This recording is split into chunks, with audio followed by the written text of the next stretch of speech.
किसान साथियों, आज हम बात करने वाले हैं गन्ने की फसल के बारे में कि गन्ने की ग्रोथ को किस तरीके से बढ़ा सकते हैं।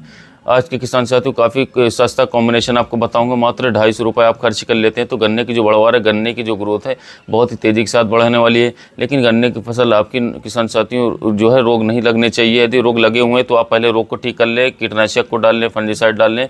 जब आपका रोग सही हो जाए तब इसको डालें। तो किसान साथियों गन्ने की ग्रोथ बढ़वार टेलरिंग अच्छे से नहीं हो रही है किसान साथियों, उसी के लिए ये स्प्रे हमारा होने वाला है। 3 स्प्रे इसके अंदर मैं बताने वाला हूँ। तीनों को कॉम्बिनेशन लिया हुआ हूँ, बहुत ही सस्ता और टिकाऊ कॉम्बिनेशन है। यदि इसका प्रयोग हम गन्ने की फसल के अंदर कर लेते हैं तो गन्ने के अंदर टेलरिंग भी शानदार तरीके से होनी शुरू हो जाएगी। किसान साथियों गन्ना आपका पीला पड़ रहा था, पीलेपन से एकदम गहरे हरे रंग की तरफ होना शुरू हो जाएगा। बहुत ही जो इसका किसान साथियों जो बढ़वार है काफ़ी अच्छी हो जाएगी। और इसके साथ साथ पत्तियाँ किसान साथियों, पहले अगर पत्तियाँ हल्की छोटी सी चल रही होंगी तो बाद स्प्रे करने के बाद चौड़ी हो जाएंगी, हरी हो जाएंगी, बहुत ही अच्छी तरीके से ग्रोथ भी हमारी गन्ने की फसल करनी शुरू कर देगी। किसान साथियों होता क्या है कि जब हमारे पत्ते की जो पत्तियाँ हैं वो चौड़ी नहीं है तो सूरज से कितनी भी रोशनी आते रहे, हम कितना भी खाद पानी डालते रहें, वो अच्छी तरीके से क्लोरोफिल नहीं बना पाती हैं। क्लोरोफिल की मात्रा कम रह जाती है और गन्ने की फसल हमारी कम खाना बनाएगी तो बहुत ही कम ग्रोथ उसकी होगी। तो हमें कुल मिलाकर के ये देखना है कि गन्ने हमारे हरे भरे हों और इसकी जो पत्तियाँ जितनी ज़्यादा चौड़ी होंगी उतनी ही अच्छी तरीके से गन्ना हमारा ग्रोथ करेगी, उतनी अच्छी तरीके से गन्ने की फसल हमारी बढ़वार करेगी। तो इसके लिए हमें क्या क्या करना होगा। सबसे पहले किसान साथियों इसके अंदर हमें लेना है यूरिया। अब यूरिया खाद जो हम यहाँ पर लेने वाले हैं किसान साथियों, नाइट्रोजन दानेदार यूरिया की मैं बात कर रहा हूँ किसान साथियों, उसकी किसान साथियों बात कर रहा हूँ। तो यूरिया जो हमारा 46% वाला आता है जिसको हम बिखराव करवाते हैं दानेदार वाला, उसकी बात यहाँ पर करेंगे। इसकी मात्रा किसान साथियों यहाँ पर लेनी है आपको 3 किलोग्राम प्रति एकड़ के हिसाब से। इससे ज़्यादा मात्रा किसान साथियों नहीं लेनी है। 3 किलोग्राम प्रति एकड़ के हिसाब से मात्रा बिल्कुल सफिशिएंट है, बहुत सही मात्रा होने वाली है आपके लिए। जब हम यूरिया का उपयोग किसान साथियों या यूरिया का स्प्रे अपने किसी भी फसल पर करते हैं या आप अपने गन्ने की फसल के ऊपर करते हो तो क्या होता है गन्ने की फसल हमारी अच्छी तरीके से ग्रोथ करनी शुरू कर देगा।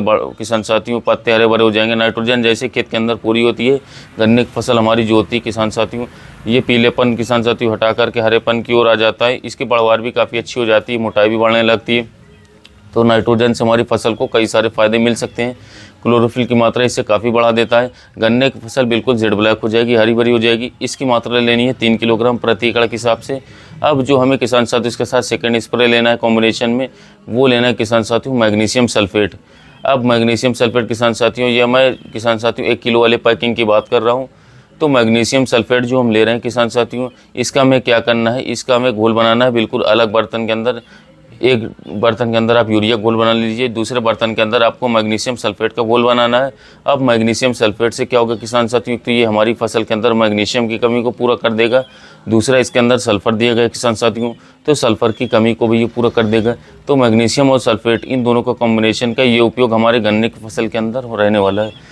तो मैग्नीशियम सल्फेट आपको लेना है 500 ग्राम प्रति एकड़ के हिसाब से। आधा किलोग्राम प्रति एकड़ से ज़्यादा मात्रा बिल्कुल भी नहीं लेनी है, 500 ग्राम मात्रा आपको लेना होगा। और इसे एक बर्तन के अंदर किसान साथियों को घोल लेना है, अलग अलग, यूरिया को अलग, मैग्नीशियम को अलग।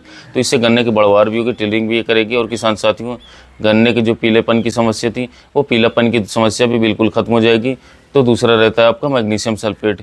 दोनों को एक साथ मिक्स ना करें किसान साथियों, अलग अलग घोल किसान साथियों बना करके तब एक साथ मिक्स करवाएं तो अच्छा रिजल्ट आपको देखने को मिलेगा। अब यहाँ पर जो मैं तीसरा स्प्रे आपको बताऊंगा, जो तीसरा कॉम्बिनेशन आपको बता दूं, जो हमें तीसरा लेना चाहिए जिससे कि गन्ने की फसल किसान साथियों बिल्कुल उसकी काया पलट देगी। गन्ने की फसल बिल्कुल शुरू से लास्ट तक हरे भरी रहेगी, अच्छी ग्रोथ करेगी।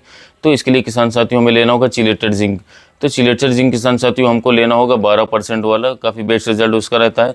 जिंक की कमी आप ऐसा मान लीजिए गन्ने की फसल के अंदर 100% आपको इस समय पर देखने को मिल जाएगी किसान साथियों, जून के महीने में। तो किसान साथी जिंक का उपयोग बहुत ही कम करते हैं कुछ किसान भाई जिंक की कमी बिल्कुल भी नहीं करते हैं। तो गन्ने में जिंक की बहुत बड़ी महत्वता है। इसके कारण किसान साथियों अगर इस कमी हो गई तो बढ़वार कम होगी, पीलापन रहेगा ही और टिलरिंग भी काफ़ी कम होगी। और बेकार खाद, फालतू खाद भी किसान साथियों जो मिट्टी में पड़े हुए थे वो भी कार्य नहीं कर पाते क्योंकि जड़ का विकास नहीं हो पाता है।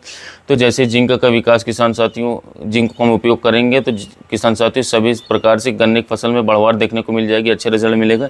तो चिलेटेड जिंक की मात्रा किसान साथियों यहाँ पर लेनी है 120 ग्राम प्रति एकड़ के हिसाब से। मात्रा मैंने आपको तीनों की बार बार बता दी है, ध्यान रखना है। 3 किलोग्राम यूरिया लेना है, आधा किलोग्राम मैग्नीशियम सल्फेट प्लस 120 ग्राम किसान साथियों चिलेटेड जिंक। इन किसान साथियों पहले आप यूरिया को और मैग्नीशियम सल्फेट को किसान साथियों आपको एक साथ मिक्स नहीं करना है। आपको यूरिया और जिंक एक साथ आप मिक्स कर सकते हैं, पर मैग्नीशियम सल्फेट को आपको अलग ही घोलना होगा। किसान साथियों 2 गुलाब का 2 बाल्टी आपको तैयार हो जाती है। इसके अलावा जो आपके टैंक किसान साथियों, उस टंकी के अंदर 1 गिलास आपको मैग्नीशियम सल्फेट वाले घोल कर डाल लेना है, फिर आधी टंकी पानी डाल लेना है, फिर उसके बाद 1 गिलास आपको डाल देना है यूरिया वाला, यानी कि दोनों को अलग अलग घोल करके फिर अलग अलग किसान साथियों टंकी में डाल दीजिए और पूरे खेत के अंदर किसान साथियों अच्छी तरीके से सुबह या शाम के समय स्प्रे कर दीजिए। कुछ किसान भाई कहेंगे कि हमारे पास किसान साथियों सुविधा तो है स्प्रे करने की, पर सुबह या शाम को स्प्रे नहीं करते। तो किसान साथियों अगर आप सुबह और शाम को स्प्रे इस समय पर नहीं कर पाते तो बिल्कुल भी ना करें, क्योंकि किसान साथियों अगर दोपहर को स्प्रे करेंगे तो पत्तियों में बर्निंग आ सकती है, पत्तियां जल सकती हैं। तो इसके लिए सुबह या शाम के समय स्प्रे करें।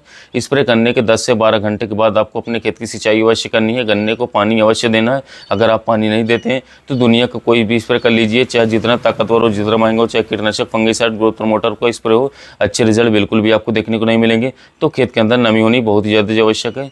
या फिर आपने किसान साथियों 2 दिन पहले सिंचाई की थी, किसान साथियों 3 दिन पहले सिंचाई की थी, तब आप स्प्रे कर दीजिए, फिर पानी देने की आवश्यकता नहीं पड़ेगी, तब भी आपको बेहतर रिजल्ट देखने को मिलेंगे। किसान साथियों इन तीनों के कॉम्बिनेशन का जो ये स्प्रे है किसान साथियों, ये गन्ने की बढ़वार भी करेगा, ग्रोथ करेगा, लंबाई भी बढ़ाएगा किसान साथियों, इसके साथ साथ मोटाई बढ़ाएगा, हरा भरा रहेगा, पीलापन बिल्कुल भी खत्म हो जाएगा। तो इस तरीके से गन्ने की फसल में किसी भी प्रकार की कमी नहीं बचेगी और एक बहुत ही शानदार उत्पादन गन्ने की फसल से निकाल पाएंगे मात्र 250 रुपये की लागत लगा करके किसान साथियों।